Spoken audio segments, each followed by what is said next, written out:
मतलब में बताया इसमें कि परिवहन में संवहन ऊतक का मेन काम होता है और संवहन ऊतक बोले थे कि जाइलम और फ्लोएम के बंडल को परिवहन करते हैं। जाइलम और फ्लोएम के जो बंडल होता है उसको हम लोग संवहन ऊतक कहते हैं और इसमें हम लोग जाइलम और फ्लोएम के अंतर को समझा रहे हैं। किसके बारे में?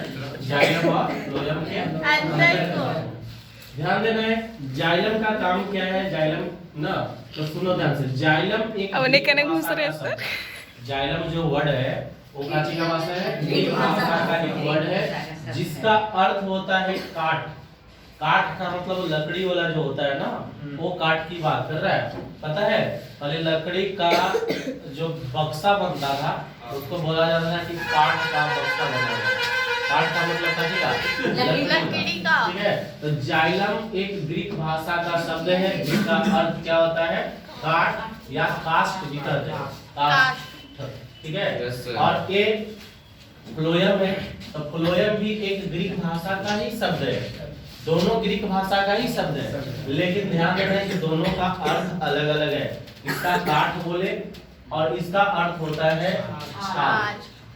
छाल समझना है ना, पौधा में जो छाल होता है ना उस छाल की बात कर रहे हैं। तो कोई प्रश्न अगर पूछता है कि बताओ कि जाइलम और फ्लोएम अगर पढ़ रहे हो तो जाइलम का अर्थ क्या होता है?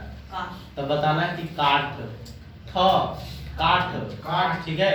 और अगर फ्लोएम की बात करेगा कि फ्लोएम का अर्थ क्या होता है तो बताना है छाल, ठीक है। और एक कैसा वर्ड है तो ग्रीक भाषा का वर्ड है। कैसा है? ग्रीक भाषा, ठीक है। अगला देखो, जाइलम की कोशिका मृत होती है। यानी जाइलम बताया पता होना चाहिए कि जब भी ऊतक बनता है वो कोशिकाओं के मिलने से बनता है लेकिन ये मृत कोशिकाओं के मिलने से ऊतक बनता है। वैसा कोशिका से मृत कोशिका से। इसीलिए बोला गया है कि जाइलम कोशिका जो होता है, जाइलम की जो कोशिका होता है वो मृत होता है यानी मरा हुआ होता है। समझ में बात ना?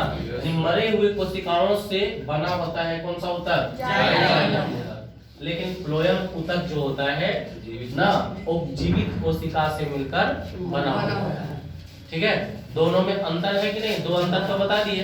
एक दोनों का अर्थ हो गया अंतर, दूसरा में बोले कि जाइलम की जो ऊतक कोशिकाएं होती है मृत होता है और जो फ्लोएम की कोशिकाएं होता है वो जीवित होता है। तो अंदर हो गया है ना। अगला क्या है? जाइलम जड़ में पाया जाता है। ये भी प्रश्न कई बार पूछा गया है कि बताओ कि जाइलम जो है पेड़ पौधा के किस भागों में पाया जाता है? तो जाइलम जो है जड़ में पाया जाता है। कहाँ पाया जाता है? जड़ में। लेकिन फ्लोएम की बात करिएगा तो फ्लोएम में बताना है कि फ्लोएम जो है पेड़ पौधे के पत्तों में पाया जाता है। कहाँ? समझ में आता ना? लीफ समझ में आता है ना? लीफ में पाया जाता है क्या? फ्लोएम, ठीक है। और इसके बाद बात करते हैं जाइलम जड़ के माध्यम से। किसके माध्यम से? जड़ के माध्यम से जल एवं खनिज लवण को नीचे से ऊपर की ओर परिवहन कराता है। यानी इसमें ऊपर से नीचे की तरफ नहीं कराएगा।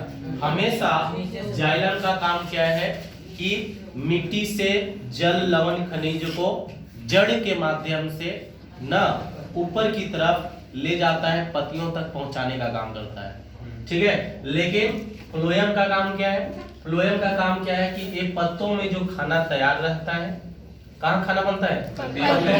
तो पत्तों में जो खाना तैयार रहता है, जो भोज्य पदार्थ बना हुआ रहता है। भोज्य पदार्थ का मतलब होता है खाने वाला पदार्थ को भोज्य पदार्थ कहते हैं, ठीक है।